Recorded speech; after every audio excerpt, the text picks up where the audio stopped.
Agnes Gambill is an assistant professor and head of scholarly communications at Appalachian State University. She specializes in IP law issues and policy.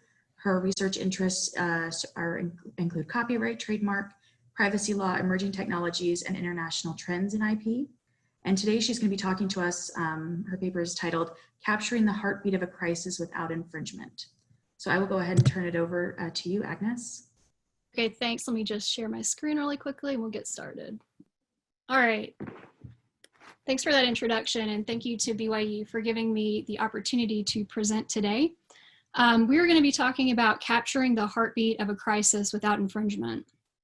So right now we're all social distancing, and there might even be some of us in quarantine. And so there really is this great desire for social connection. And one of the best ways that we can connect with each other is by sharing photos with friends and family. However, we have to be careful of news outlets capturing those photos and embedding them in news stories, which could lead to infringement. So the thesis of my article, which is currently in draft mode, is that embedding may no longer be protected, and this is good for creators' rights. So since we only have 20 minutes today for the presentation, what I'd like to do is just do a brief overview of the display right and talk about how the server test is a shield to embedding. And then we're going to go over some recent developments in the case law that kind of undermine this shield of the server test. And finally, we're going to conclude with a discussion over sublicenses and the display right. So first, let's go ahead and look at the statutory language in the Copyright Act. So the display right is found in section 106(5) of the Copyright Act, and it specifically states that a copyright owner has the exclusive right to publicly display a photo. So what exactly does display mean? Quite simply, it means to show the work. So here are a couple examples of how a work might be displayed online. On the left here, we have a picture of Queen Elizabeth, and this is literally a cut and paste of the photo on this presentation. On the right here, we have two examples of hyperlinks, which is literally just a string of characters, and if you click on this link, it will direct you to the website where I got this photo. Now, interestingly, what we can do is if we click on this link, Google, through their Open Graph protocol, provides us with a thumbnail image that is embedded into this kind of pop-up window. So this is kind of an example of what embedding looks like here. So under the plain language of the Copyright Act, which one of these is a display? If we use common sense, then this should be obvious. The picture on the left here, we can see it, we can perceive it, and it's being displayed on this presentation. Likewise, the embedded photo that popped up in that little window over here, that also was something that we could see and perceive, and that was displayed on the screen. However, the hypertext is just text. We can't see anything here. We can't see any kind of copyrighted photo anywhere in here. It's just simply text. So this common sense interpretation of what it means to display a work was really complicated by the Ninth Circuit's decision in Perfect 10. And so what happened in Perfect 10 was a copyright owner sued Google and Amazon, which were both search engines at the time, for facilitating access to infringing images when they appeared in the Google image search. So this is something what would have been under dispute here, all of these images. So are these considered displays? So the server test really focuses on technical distinctions. The Ninth Circuit specifically stated that storing an image as an electronic information and serving that electronic information directly to the user constitutes a display. So there's really no discussion over whether it can be visually seen or not. So in other words, since that language was kind of confusing, the Perfect 10 server test really comes down to the fact that if there is a copy of the work on your server and you're showing it on your website, then it's a display. So how did the Ninth Circuit come up with this reasoning? So what they did was they looked again at the definition of display, and they said that, oh, wait a minute, it says to show a copy of a work. So what they did next is that they looked up the definition of copies in the Copyright Act under Section 101, and they found out that said that it's a work that is fixed by any method now known or later developed. So the Ninth Circuit really focused on this notion of fixed. And so that's how they came up with this idea of where is the copyright content located, and is it located on your server? So under the server test, if we look at all of these examples again, the analysis changes.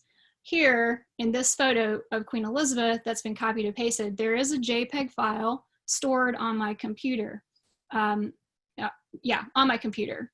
So, under the server test, this would be an example of a display because it is actually, a copy of it is located on my computer. However, in these two examples, so these are hyperlinks, but if you remember when I clicked on that, that embedded photo showed up. That embedded photo is not actually stored on my computer. That is just HTML code that redirects, it basically sends a message to my computer to say, please retrieve this photo on royal.uk's website. So there's no storage involved here in the embedding. And likewise, there isn't any storage involved in just copying the hyperlink. So what does this mean? This means that the server test essentially created a shield for embedding photos online. And embedding, therefore, became one of the greatest technical workarounds of the display right. And this is the reason why embedding is so pervasive in our culture with social media sharing and embed widgets. However, embedding may no longer be protected by the server test. There's been some cases that are currently starting to erode that protection. The first one is Goldman v. Breitbart. This is a Second Circuit case that came out in 2019. So what happened here is that someone took a picture of Tom Brady when he was up in the Hamptons and then posted that picture to social media, and it went viral, and it ended up on some news agencies' websites. And so this photographer sued these news agencies, and the news agencies tried to say that, we embedded the photo, so, please apply the server test, but the court actually said, we don't buy the server test, we're relying on the plain language of the Copyright Act. And so they specifically said that liability for violating a photographer's display right should not hinge on invisible technical processes that are imperceptible to the viewer. So that's kind of a jab at the Ninth Circuit's reasoning there, saying that, we shouldn't really be focusing on these technical distinctions. The court in Goldman also emphasized the legislative intent of the authors of the Copyright Act, and they said that embedding is definitely covered as a method of display. So it shouldn't be excluded, and there shouldn't be any kind of shield around it. So another case that has an interesting impact on the server test is a Supreme Court case in Aereo. And this came out a few years ago in 2014, but it's still interesting as it's applied today. So in the Aereo case, you have a company that is capturing and converting cable TV broadcasts, and then they're streaming that content over the internet. And so, as we know, that is not allowed. And so the company Aereo tried to argue to the court, well, the way that we actually broadcast and stream this content is different. And they relied on all these technical distinctions. But the Supreme Court said, you know what, that doesn't really matter. So by analogy, I think we can look at this as a way to interpret the server test and say that, we shouldn't be overcomplicating things, and a display should be just a display. So the holding in Aereo is also interesting because the Supreme Court said that it was very limited in its nature.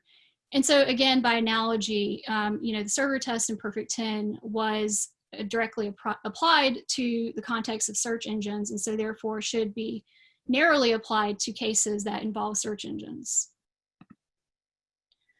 This was also mentioned recently in 2019 by the Ninth Circuit itself. So this was in free speech systems. And so in that case, the Ninth Circuit said that no case in the Ninth Circuit has applied the server test outside the context of search engines. And the court actually didn't come down on whether or not the server test applies in that instance or not. But according to, this ruling, it suggests that, embedding outside of the context of search engines, might not receive protection. So we've discussed so far the server test and kind of the shield that it created for embedding and some of the recent developments that have eroded that shield.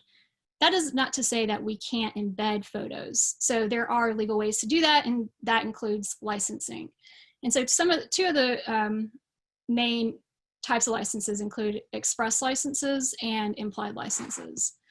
So an express license is a written agreement, and it has clear terms and a clear scope of use, and it's essentially a contract.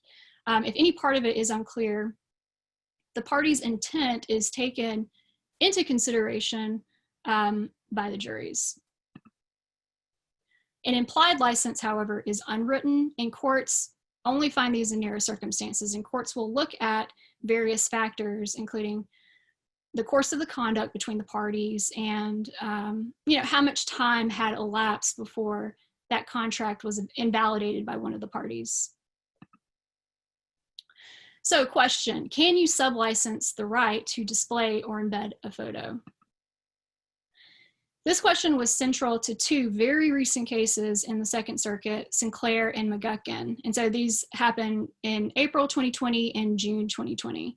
And so the facts in these cases are both very similar. What happened is that Newsweek and Mashable took photos that were posted on Instagram and embedded them in their news articles without the permission of the photographers whose images were posted on Instagram.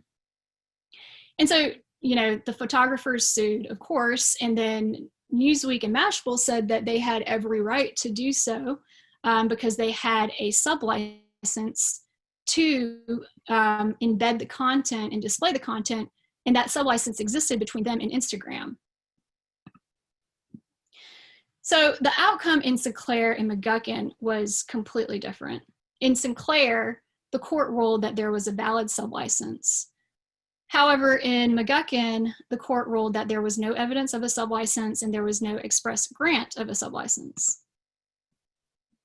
So the reason why the Sinclair court did find a valid sublicense is that they looked at the terms of use, the privacy policy, and the platform policy on Instagram's website. And they said that under California law, we can incorporate these, all of these terms by reference. And so admittedly, when you look at the terms of use, there is an express grant in the terms of use that states by using this platform, the user grants rights to sublicense to Instagram. So it's just the right to sublicense. However, it's less clear that there was a sublicense granted through the platform policy. So the court really relied on one line in the platform policy to suggest and to basically say that there was a sublicense, and that is Instagram provides Instagram APIs to help broadcasters and publishers discover content, get digital rights to media, and share media using web embeds. And so in my opinion, I don't personally think that that is clear enough to grant a sublicense, but the court did anyways. And so interestingly, when I was doing research for my paper, I did notice that there were a couple of different versions online of the terms of use. Obviously, one's an older version and one's a newer version. And as we all know, these things get updated all the time. And so it's hard to keep track of what the language was at the time when when the plaintiff actually accessed it. So, it is a question of what did the plaintiff actually rely on? So, part of my thinking here is one of the terms of use does have the clear governing law provision that states that it's under California law, but the other one, the earlier version, is silent on that. So I do wonder, if someone were to rely on one of the older ones, then could you apply a different state's law, and would that have an effect on the incorporation by reference doctrine in that, and then its effect on the existence of a sublicense? So we've stated that, in McGucken, the court did find the sublicense. And interestingly, I think it was on the same day that the decision came out, Instagram released a public statement that was published in Ars Technica that said that they do not grant a sublicense for their Embeds API. And an API is just short for Application Programming Interface. And that's basically what helps automate that process of embedding the photo and causing the photo to be displayed in an embedded way in a different location. But anyways, they said that Instagram said, no, we don't grant a sublicense, and we do require third parties to have a license to share this content. So in light of this public statement and in light of the decision in McGucken, the court in Sinclair really had no choice except to grant a motion for reconsideration. And they did that in June 2020. So what they did is that they re-questioned, what was there really a valid sublicense? And so one of the things they asked was, did Instagram exercise its right to grant a sublicense to Mashable? And did Instagram convey this explicit consent for Mashable to use the copyrighted work? So that's what the court's going to interpret at some point. And so if the court can't find an express license, then what about an implied license? Can the court find an implied license? And so this question really comes down to what circuit you're located in, because the tests are somewhat different. In the Ninth Circuit, an implied license really comes down to the totality of the party's conduct. However, the Second Circuit asks more of whether there was a meeting of the minds to permit the particular usage at issue. And interestingly, the Second Circuit has never really defined the precise circumstances of implied licenses, but they do follow other circuits. So what is the future outcome of Sinclair? In my paper, I discuss sort of what I think is going to happen. And so what I say is that, there really wasn't a meeting of the minds here. I highly doubt that, and Instagram has already publicly stated this, but by finding a sublicense, Instagram would be literally breaching the confidence of its users by granting an unlimited sublicense to third parties. Also, Mashable acted unilaterally. There's no kind of indication that Instagram took any active steps to show that they were entering into a sublicense with Mashable. And also, to find a sublicense here would be against public policy. It would undercut the economic incentives that are enjoyed by creators. And also, if there is a sublicense, it would be really hard to have notice of how that sublicense is sublicensed. And so as a result, the creator can't really monitor the use of their photos that well. And then lastly, finding a sublicense would effectively mean that photographers would be indirectly competing with sublicensors like Instagram for future licensing deals. So some final thoughts that I will lead you with, and some of the recommendations that I think that I've come to after doing all this research is that, all this shift towards, creators' rights and, the weakening of really the shield to protect embedding, I think is going to lead to these new licensing regimes. And that's going to include quicker and easier ways to facilitate payments of licensing, including micropayments and automatic licensing. And by extension, it's going to create stronger rights for creators, and that includes having more control over the content and the embedding activity related to that content. And it's also going to strengthen the way the fact that creators should be compensated. And so this is especially important, especially during this crisis when so many people have been are suffering from economic hardship. So do we have any questions? Perfect. Thanks, Agnes. We have a few questions that have come in throughout your comments. A couple of comments from Linda Catwinkle. Hopefully I pronounced that right, Linda. I'm sorry if I did not. She made the comment, a viewer's computer makes its own copy of photos in order to show it to the viewer. So it's also a fixed copy, albeit a temporary copy under the Ninth Circuit's May systems. And then she also made the comment that under either state's test, and this is dealing with the Instagram cases you were just talking about, the work wasn't created specifically for use by the purported sub-licensee. So those were her comments there. And Peter has a question, why does Instagram publish the Embed API if it doesn't grant a sub-license for others to use photos shared on their platform? Okay, could you repeat that question again? Yes, so why does Instagram publish the Embed API if it doesn't grant a sub-license for others to use photos shared on their platform? Yeah, so that's a good question. I think that, yeah, that's a very good question. I really don't know the answer to that. Only thing I know is that I think that Instagram is in a difficult situation because they want to, the whole point of their business is to get work shared and to create this culture of sharing. And so they're facilitating that by providing these embed widgets. And so I guess the main reason why they would have it is to increase the sharing on their own website, but obviously that's not going to prevent somebody from posting it or using it to post on a third party's website. But I think they're trying to protect themselves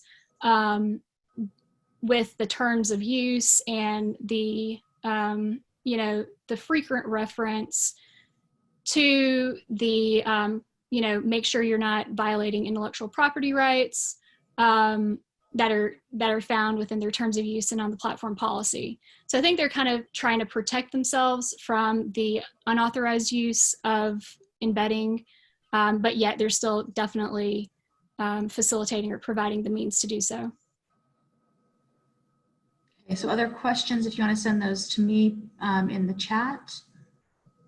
And so Agnes, I had a question here.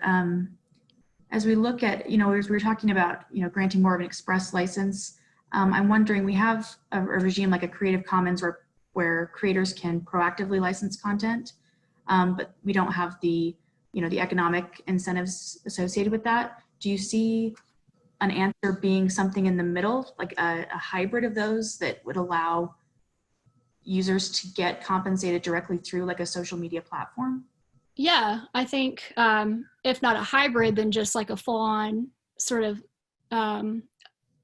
system, technological overlay of some form where, tracking the payments and doing micropayments could be built into the platform. And so I do foresee that as something that will happen, especially, if, as my paper argues, that we're shifting towards this this kind of trend to support or champion user rights and compensation for creators. So I think, Creative Commons licenses are a great way to do that, but like you said, it doesn't provide those economic incentives. So the best way to do this, in my opinion, would be to leave it up to the innovators, and our country is full of them, to come up with these new ways, and we can do this in some technological way that will automate this process of paying and even affecting the actual licenses between parties. Great. Looks like we had a couple of questions come in. One from Brian Wheeler says, after the court's decision last year in Fourth Estate, how do you see the registration prerequisite to suit to practically impact enforcement for smaller individual authors? So is there a decision? It was a decision in Florida State? In Fourth Estate, sorry, the case. Okay, so I'm not actually familiar with that case. So what I can do is if you want to forward that question to me afterwards, then I can respond to the person who asked the question. Okay, and then we have one more question here at the end. Isn't the Breitbart case up on appeal? Do you think anything will change? Do you think this goes to SCOTUS? And if so, where do you think we end up on whether embedding infringes the display right nationwide? So could you ask that one more time? Yeah, so it's a couple of questions. So yeah. First question is the Breitbart case up on appeal? And then do you think anything will change if with that appeal? And if it's appealed, will it go to SCOTUS? And if so, where do you think we end up eventually? Oh, okay. So, gosh. So, yeah, I think Yeah, I mean, I think that it probably will end up going to the Supreme Court, just because right now there seems to be setting up for a circuit split and between the Ninth Circuit and the Second Circuit. And so in order to resolve that conflict, it may go to the Supreme Court. I would say that, you know, given the plain language of the Copyright Act, I would say that on appeal, the court, you know, that's my opinion, but it should affirm the holding in Goldman.